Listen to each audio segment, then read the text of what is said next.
Good afternoon, everyone, and thank you all for being here. We're covering this, and everyone out there who's watching, wherever you might be. Today I'm joined by Benjamin Schott with the National Weather Service in New Orleans, and he will, in just a few moments, give you the latest update on Hurricane Ida.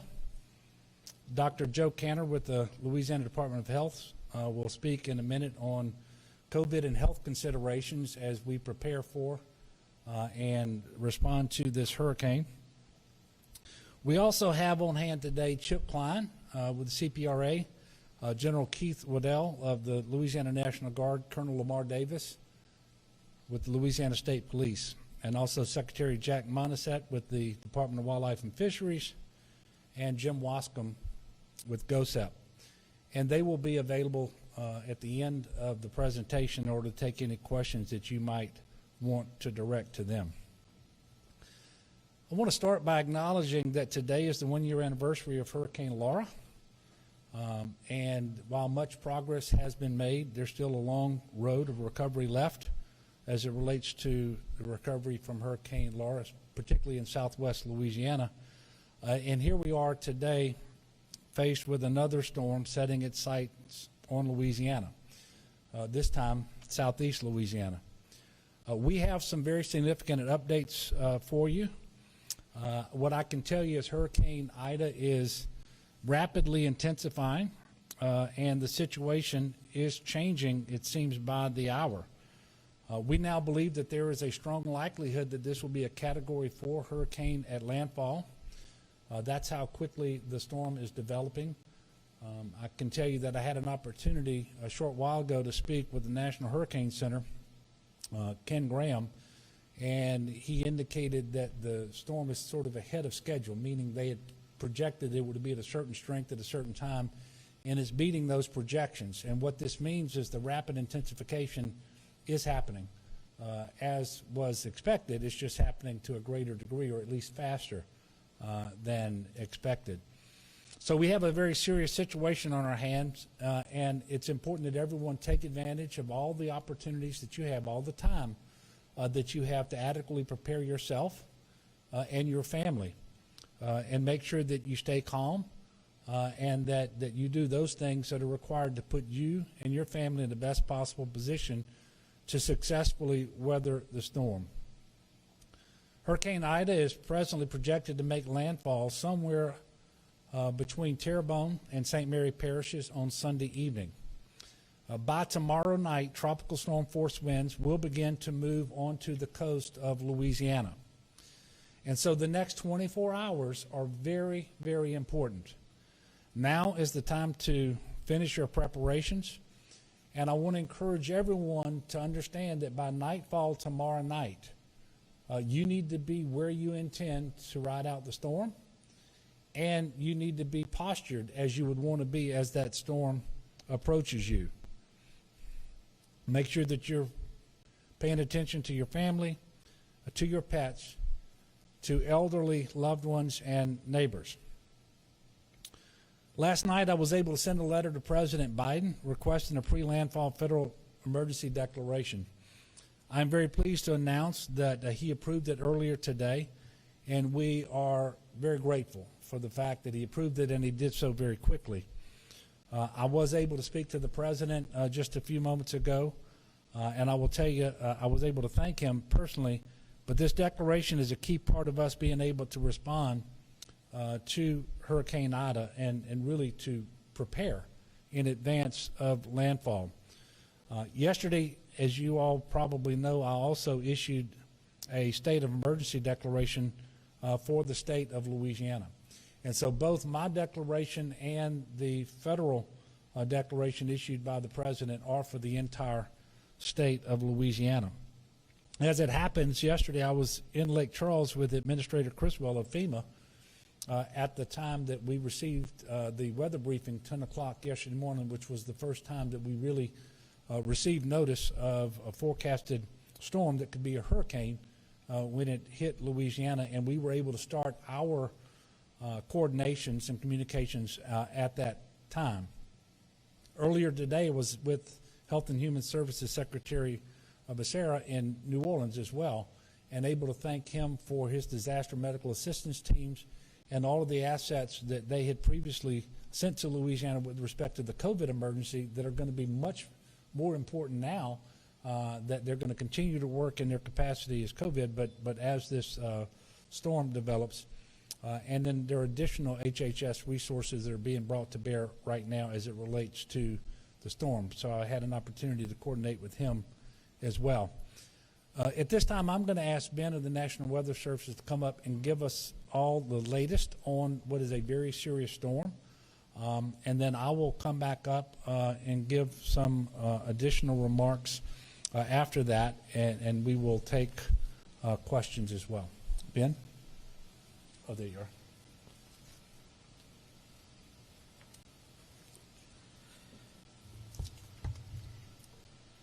Thank you, Governor. Good afternoon, everyone. Hurricane Ida has quickly developed into a hurricane way ahead of schedule, just like the Governor had mentioned. Right now, all forecasts tend to look at that it will be a pretty strong Category 4 when it makes landfall on the coast of Louisiana sometime on Sunday afternoon or evening. At that time, it's possible that we could have sustained winds getting close to 140 miles per hour with wind gusts close to or in excess of 170 miles per hour. This is stronger than Laura from last year. This will be a life-altering storm for those who aren't prepared and ready to take what Ida is going to throw at us later this weekend. As you can see on the track here, it's going to be crossing across a pristine environmental conditions for a hurricane to continue to develop, if not rapidly develop, which is why we're pretty confident about the Category 4 forecast moving forward for landfall on Sunday. As the Governor mentioned, it looks to hit somewhere there close to the central portion of the coastline and then work its way into the central portion of the state. This is where I think we can remember a little bit about also what Laura did, because I think we'll see some similar conditions here, where when you have a storm moving at around 15 or so miles per hour directly into the center of the state, you are going to have a significant large path of wind damage, trees down, power outages, and concerns from that wind over 100 miles per hour working way inland. And I'll show some graphics to give the exact extent of that kind of push of the wind later on. There are multiple other threats with this storm. A lot of folks will focus on the category, and they should in this case, with it being a Category 4. It does have, obviously a significant wind threat, but there are other significant threats that are life-threatening as well, and I'll kind of work my way through some of those through the rest of the briefing here. As the Governor mentioned, this is the earliest time that we expect to see the beginning of conditions starting to deteriorate. If you notice on the graphic there, it shows it being somewhere late Saturday night into early Sunday morning, spreading into the state. The color part of the graphic there is the percentage that we will see tropical storm force winds. As you can see, almost all of southern and southeastern Louisiana are in excess of 70 or 80% chance for tropical storm winds at least. So this is definitely something for everyone to prepare for. I show this graphic here also to try to remove the I'm only interested in the center line part of the discussion. Again, the impacts on these storms can happen way away from the center and from the eye of this storm. And everyone must understand that and make sure you're prepared for what those impacts may be depending on where you are compared to the center line movement of the storm. Unfortunately, with the time of the new graphics just coming out, I have this just clipped, unfortunately, for southeast Louisiana, but there are hurricane warnings across almost all of southern Louisiana, and you can see some tropical storm just outside the state in Mississippi. The hurricane warnings do extend along the coast just a little bit further to the west, so I apologize for the graphic not showing it there.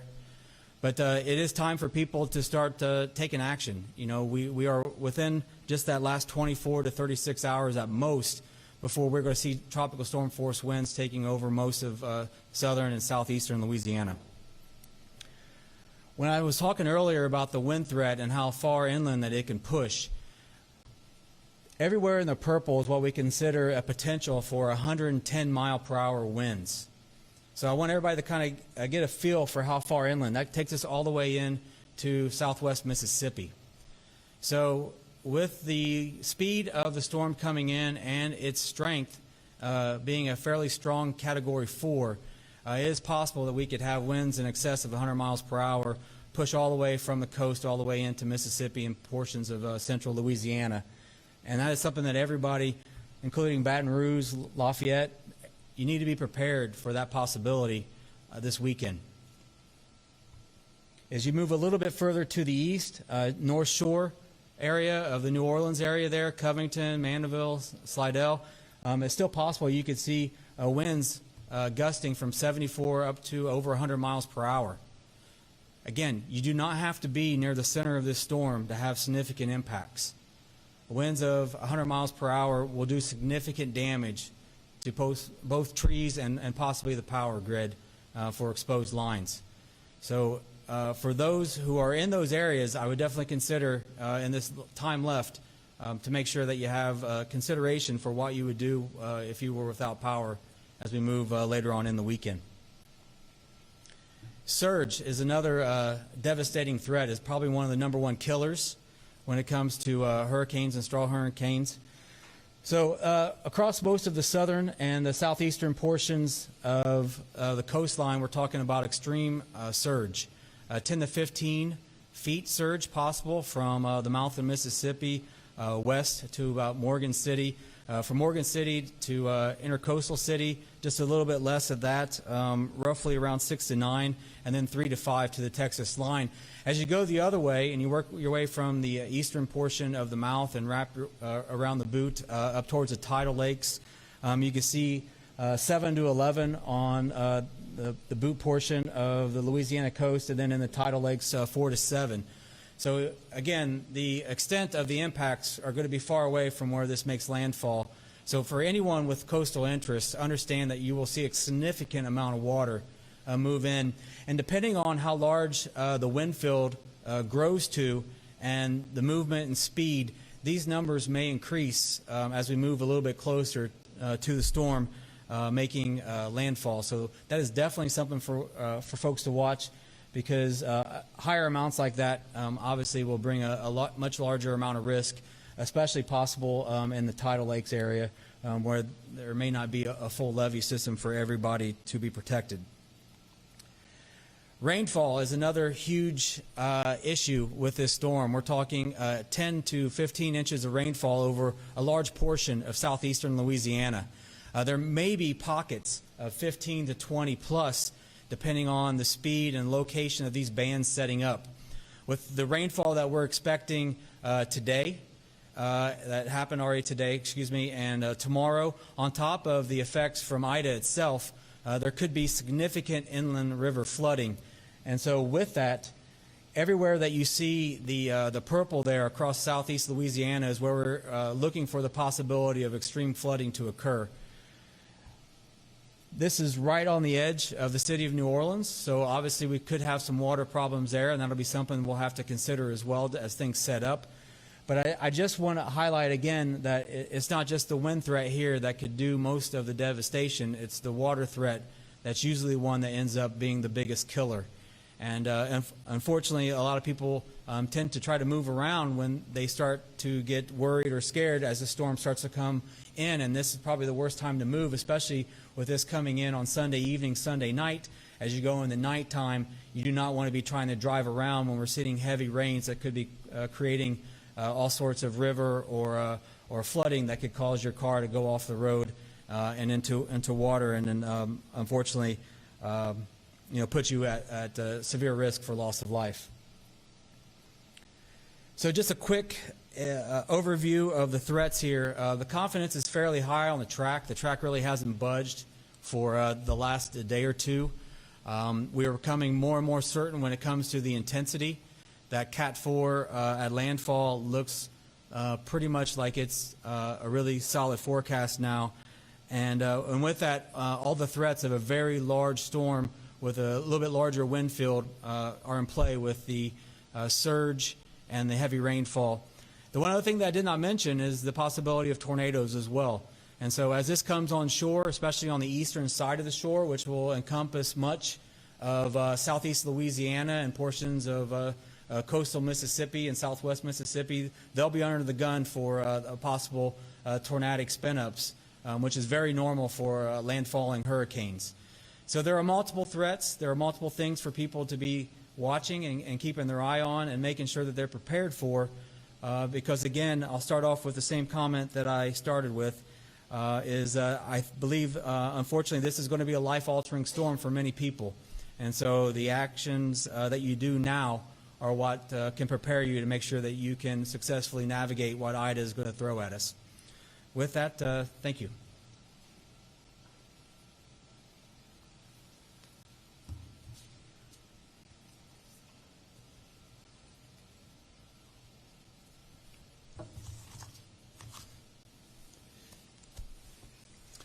Thank you, Ben. And I don't know about you, but that's a very sobering assessment of what we can expect with Hurricane Ida. And I guess the biggest challenge is not just the strength of the storm, but how quickly it is approaching after its initial formation. And we don't have the normal time that we typically have in order to prepare for a hurricane of this magnitude, and that's why it's important that everybody take advantage of every minute that you have. We have announced that state offices in 38 parishes will be closed on Saturday, August the 28th through Monday, August the 30th. And we may be announcing additional closures on Sunday, but we know these will be closed Saturday through Monday.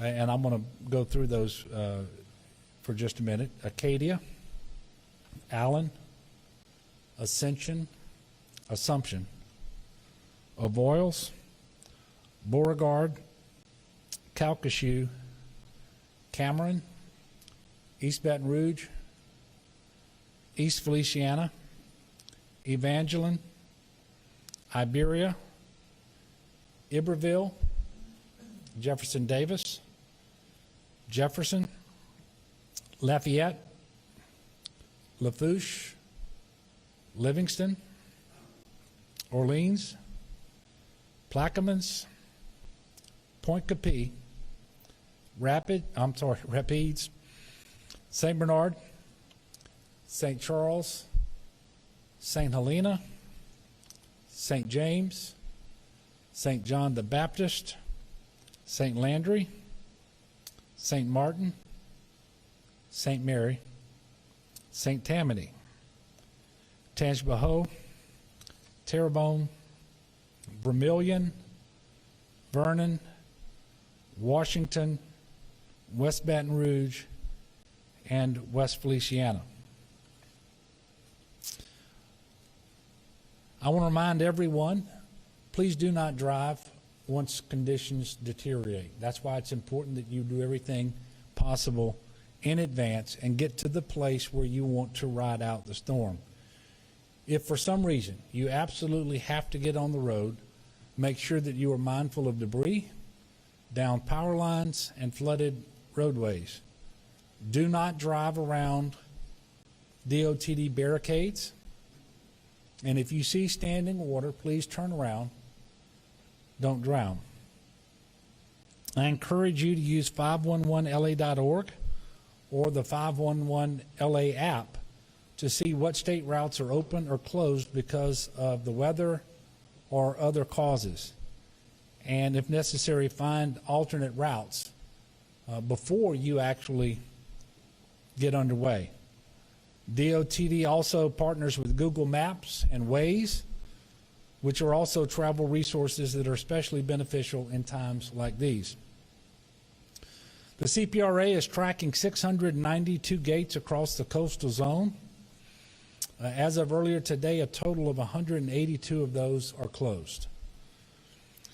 We are anticipating the full closure of major floodgates in the hurricane risk reduction system around the greater New Orleans area, the Morganza to the Gulf, and the LaRose to Golden Meadow. We are aware of voluntary and/or mandatory evacuations in 5 parishes.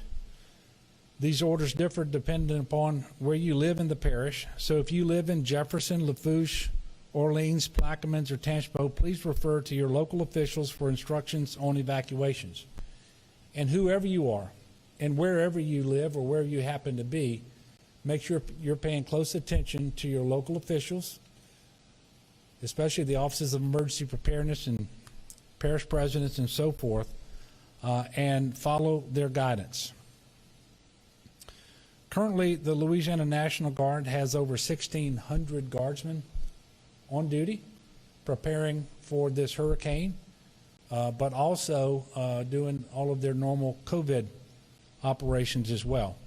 I've authorized General Waddell to activate the entirety of the Louisiana National Guard. There will be more than 5,000 soldiers available to respond. Search and rescue assets are currently staged in 13 parishes. We do have 64 high water vehicles, 60 boats, and 13 helicopters ready to support and assist the citizens of Louisiana.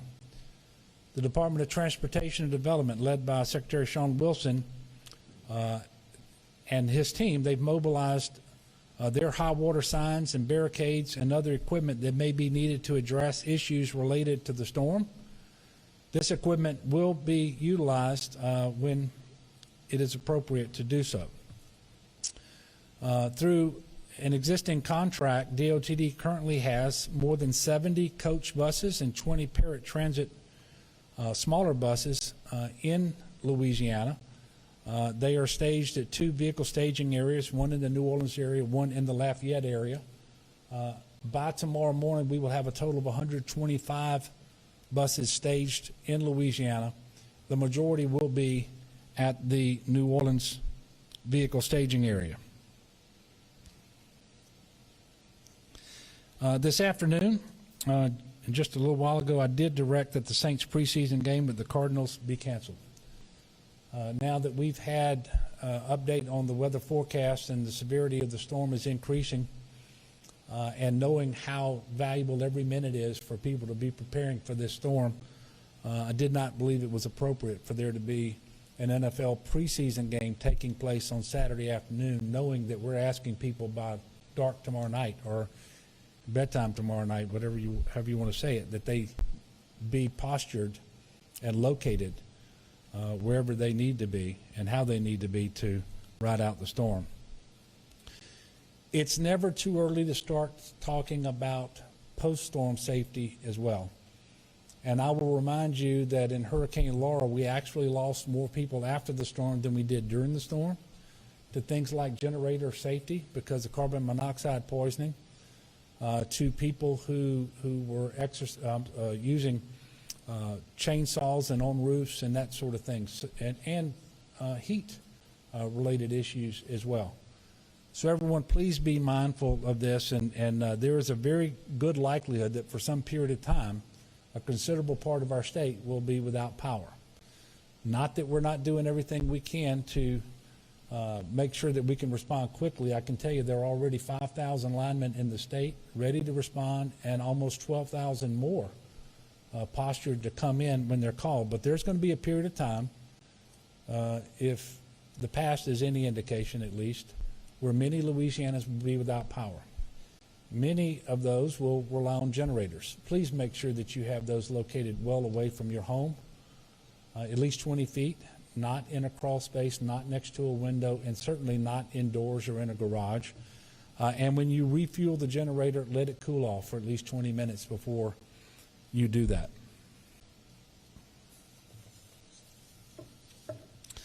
Finally, I know that the fact that we're still in a pandemic makes this much more difficult for everyone as we prepare for and respond to this hurricane, but the pandemic isn't going to leave just because it's more inconvenient. And so we just have to deal with it. And I'm going to ask Dr. Cantor to come up. He will briefly go over today's numbers as well as some other safety tips, because as we have, one of the concerns that I have is we're going to have tens or hundreds of thousands of people moving around Louisiana at a time when our percent positivity, although it's improved, it's still well above 10%.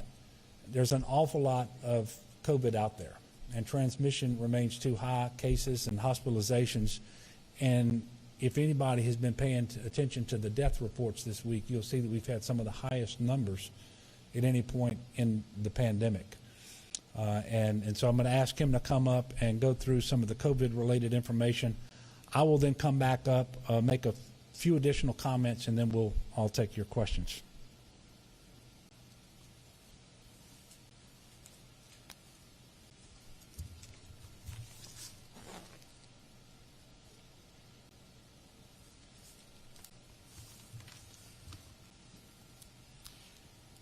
Good afternoon. Thank you, Governor. As you heard from Ben from the Weather Service, this is a powerful and dangerous storm. It's moving a little bit faster than we had thought it would be, which means that we have a little bit less time to prepare. So that's the first message to folks. Your normal timeline of preparedness for a hurricane has been cut down a little bit now. So take stock, make use of the time tonight, tomorrow morning to prepare, as the Governor just said.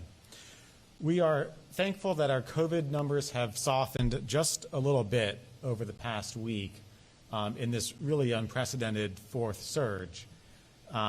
We have reported out an additional 3,428 new cases of COVID today. That's on 37,520 tests. And today there are now 2,684 COVID patients in hospital beds throughout the state.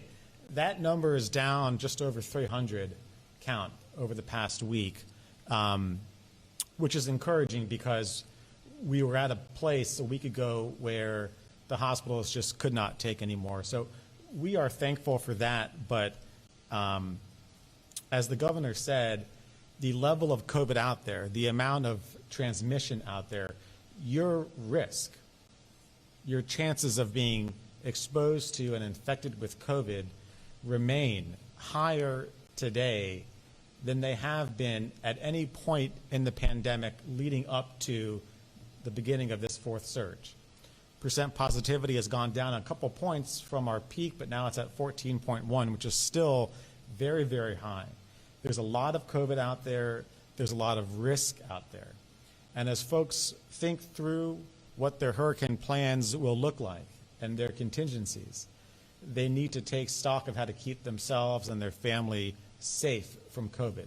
In most circumstances, that's going to mean limiting themselves to their family unit as much as possible, and when not possible, masking and distancing.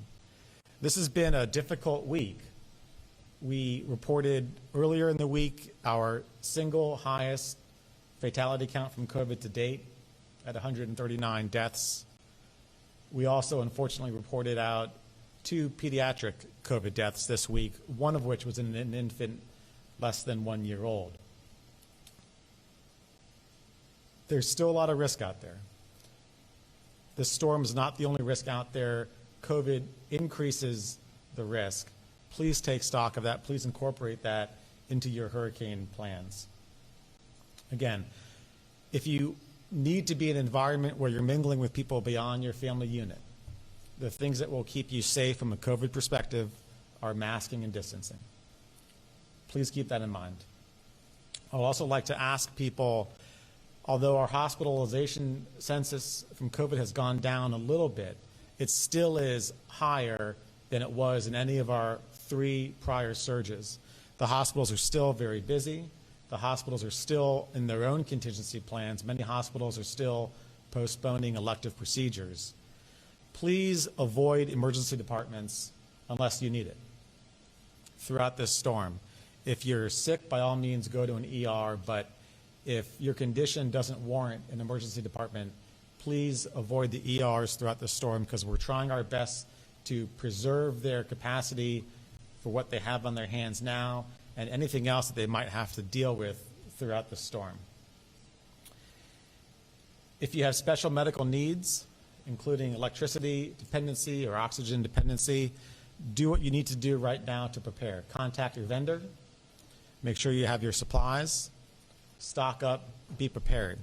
If you need assistance with any of those, particularly with oxygen, and you don't know where to go, start with 211. There are oxygen pickup points throughout the state. 211 will have the most up-to-date listing. If you need assistance with life-saving medical supplies that you and your family require, and you don't know where to go, 211 is the first place to go for that. The majority of the COVID testing and vaccine sites throughout the state are ramping down right now. Most south of I-10 have already closed, and the remainder will close at around 5 p.m. today. So please keep up with those sites throughout the weekend. There won't be much activity of that throughout the weekend. If you already had your first dose of COVID vaccine and you were scheduled to get a second dose this weekend, it's likely that will not happen, but that's okay. You should reschedule that second dose appointment for as soon as possible after this storm rolls through. We would like people to get their second doses on the specific date that they're supposed to, 21 days after the first for Pfizer, 28 days after the first for Moderna. But if that's not possible with the storm, it's okay to do it later. It's okay to do it 1 week later. It's okay to do it 3 weeks later. Just remember to do it later. So if you have to postpone your second vaccine dose appointment because of the storm, get that rescheduled as soon as possible. It still is beneficial to you. I want to talk for a second about preventable deaths during hurricanes, and the governor just mentioned this. We want to do all we can to limit preventable deaths during a storm. Some deaths are not going to be preventable, but many deaths are. During a storm, the number one preventable death is from motor vehicle accidents, particularly involving high water. Last year's storm season, we had 42 deaths, 2 of which were from motor vehicle accidents in high water. And during the floods this past May, 4 of our 5 deaths were from people driving through high water. If you don't need to be on the road during the storm, don't. And do what you need to do now to enable you not to be on the road then. Once the winds get above a certain speed, first responders are not coming for you. Fire, EMS, and police are staying put after the winds get above a certain speed, which means if you get into an accident, you're by yourself until the wind slows down. And if you get into an accident involving water, they might not be able to get to you at all. So please don't put yourself or your family or our first responders in harm's way. If you don't absolutely need to be on the roadway during a storm, don't. Stay home. Once the storm passes, as the governor mentioned, there are a couple other ways that we see preventable deaths every single storm, every single season. Number one is from unsafe generator use and poisoning by carbon monoxide. During last storm season, we had 9 deaths from carbon monoxide related to unsafe generator usage. Carbon monoxide is silent. You don't know it's there until you or your family dies. If you do need a generator, it always must be used outside. It always must be kept well away from any air intakes. Don't keep it in the garage. Don't keep it in your house. Don't keep it just below an open window or an open air vent. And never use a stove to heat your house or to provide any other type of cooling. The other preventable death that we see every storm season is heat exhaustion. During last storm season, we had another 9 people die from heat exhaustion. So if you have to do work on your house after the storm rolls through, try and avoid the peak of the day. Stay hydrated and don't push yourself. It's not worth it. I have to remind folks again, this is a fast-moving storm, which means you have less time than normal to get yourself and your family prepared. If you're going to be evacuating and you're going to be around people beyond your immediate household, please mask and please distance. It's not worth putting your family in jeopardy of getting COVID because of this evacuation. Thank you.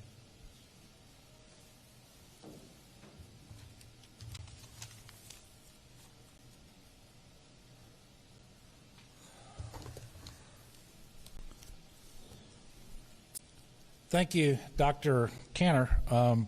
while we're talking about COVID, I'm going to go ahead and address the public health emergency that you all know is set to expire next week. And we have started to see some improvement in our data. That literally started exactly 2 weeks after the current mask mandate was put into place in terms of reducing percent positivity of our tests, cases, hospitalizations, which have improved by a total of 15%. But even with these improvements, we are still much worse off than we ever were in our first 3 surges. And none of the gains that we have made are irreversible.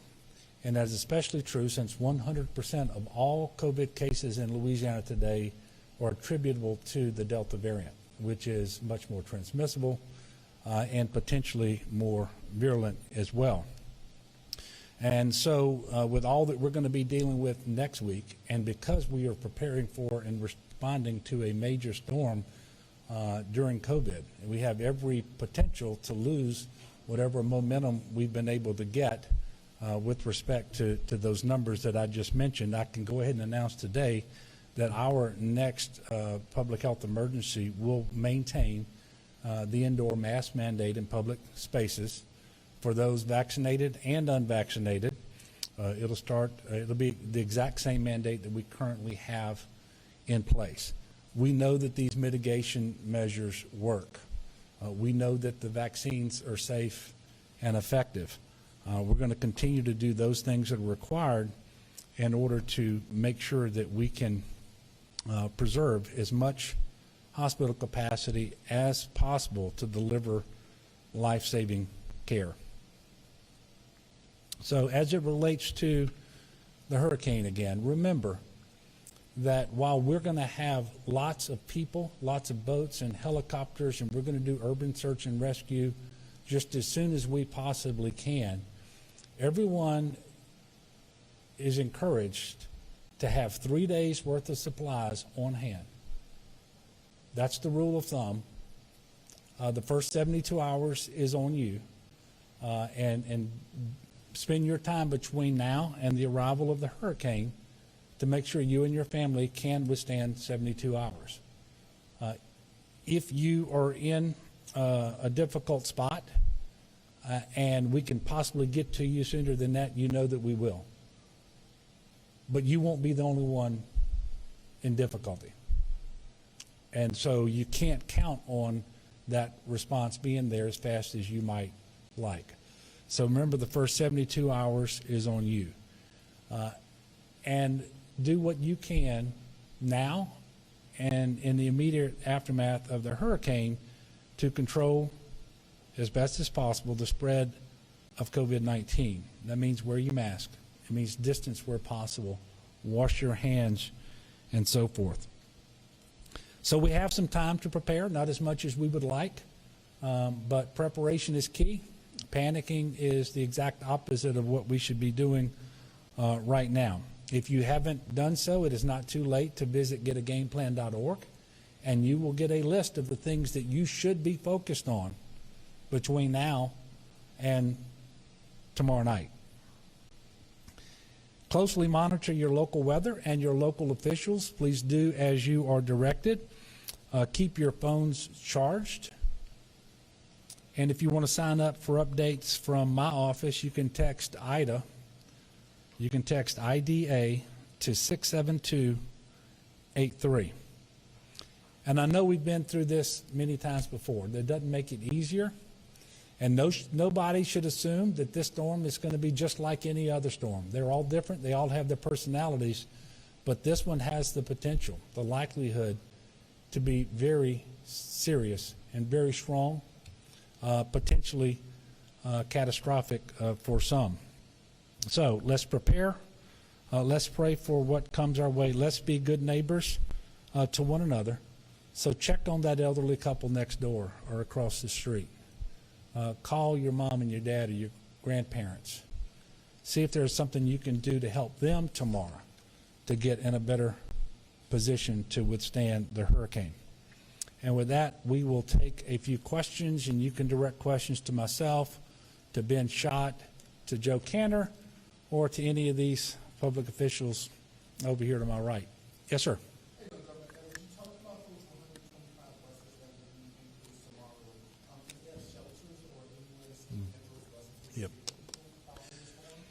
So where evacuations have been ordered, most are voluntary, there are some mandatory, those individuals should be looking for sheltering guidance from their local officials.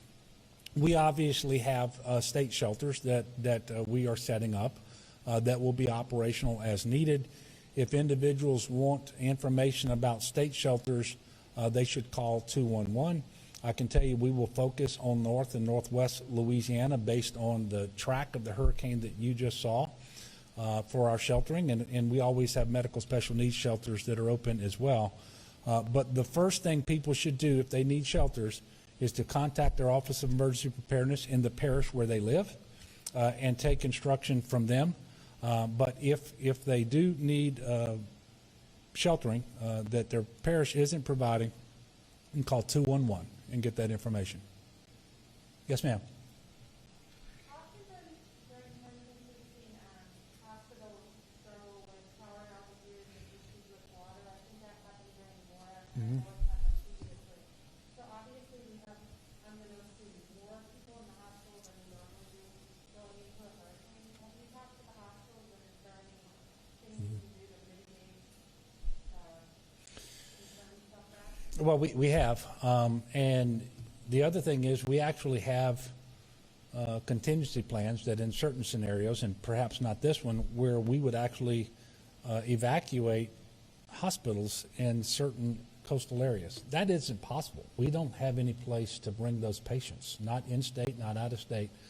So we have been talking to individual hospitals and to the Louisiana Hospital Association about them making all the preparations possible, and of course we provide resources upon request to make sure that their generators are working, that they have way more water on hand than normal, that PPE be on hand in the amounts that they might need, and then to look at things that aren't necessarily things that we would typically experience. So, you know, what is it that's necessary in order to make sure that your efforts with respect to COVID can continue uninterrupted? And then you start looking at things like oxygen supplies and so forth. And so we're working with them on a full range of issues, and we're encouraging them, just like we're encouraging individuals, to make use of every single minute to be prepared for this storm.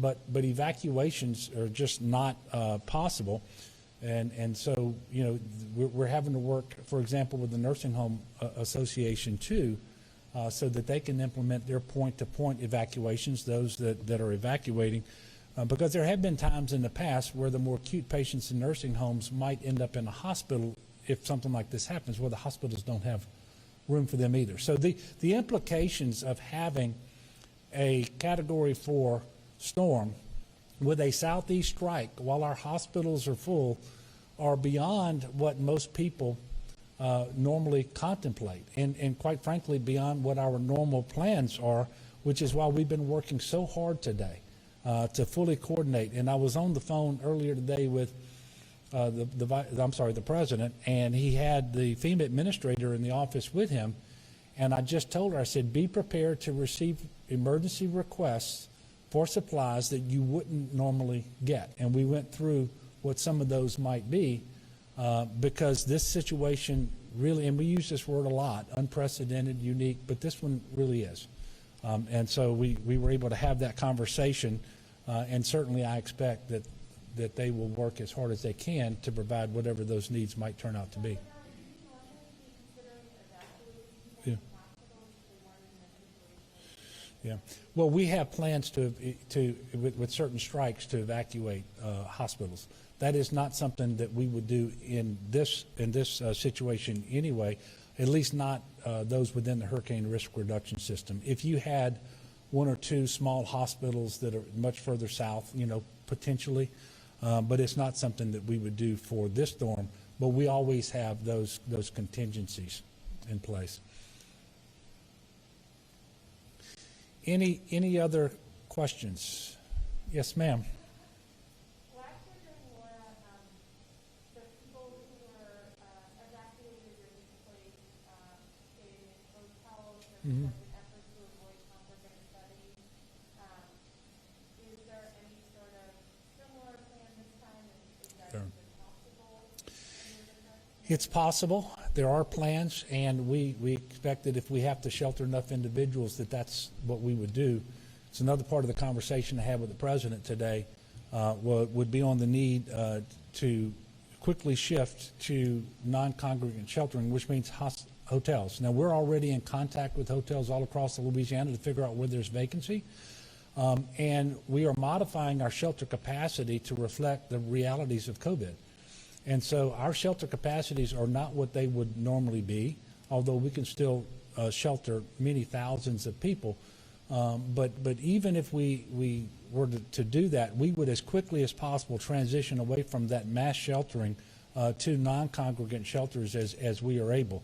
So it absolutely is part of our planning, and it's something that we would want to execute if it becomes necessary. Again, it's just one of the realities of doing this in a pandemic, such as the one that we're currently experiencing.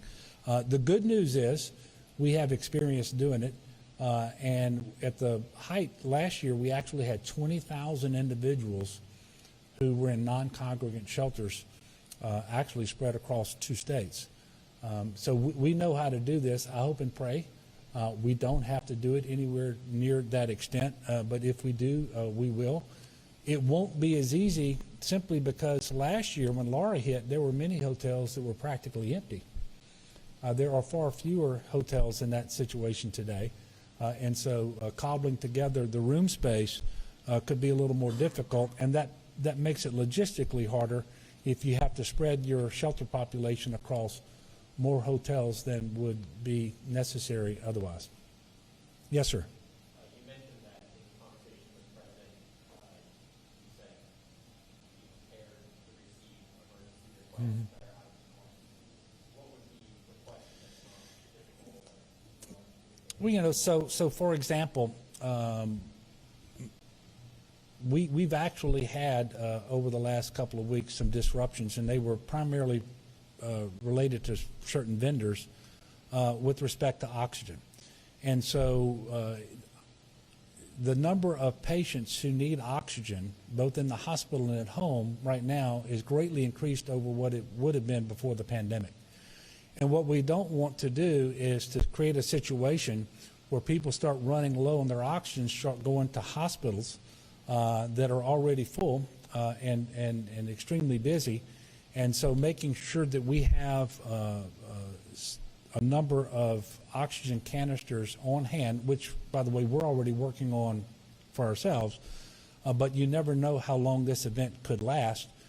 We might need additional help bringing some oxygen canisters into the state, getting those positioned so that individuals don't have to unnecessarily go to the hospital, as Dr. Canner was saying. That's something that we really need to avoid. So that's just one example. But the truth is, we can't sit here today and know exactly how all of this is going to play out. So look, thank you very much. We will let you all know tomorrow when we will have another press event. I can tell you we will have a unified command group meeting in the morning. We're going to take a hard look at the 10 o'clock forecast. Everybody out there should be doing the same thing tonight and tomorrow. And please make use of all the time that you have between now and tomorrow night to prepare for this storm, for yourself and for your family. Take it seriously. This is going to be a very serious storm. You saw the Category 4 winds that we are anticipated, the storm surge that in areas could get up to 15 feet and so forth. And also, when you start talking about rain that in localized areas could approach 20 inches, I mean, this can pose a lot of difficulties, a lot of threats and dangers, I should say. So let's all do what we can to be prepared, and then let's respond as intelligently as we can and as safely as we can and as quickly as we can to our fellow Louisianans who will be in need. So we will let you know when our next press conference is. Again, let's prepare and let's pray. And thank you.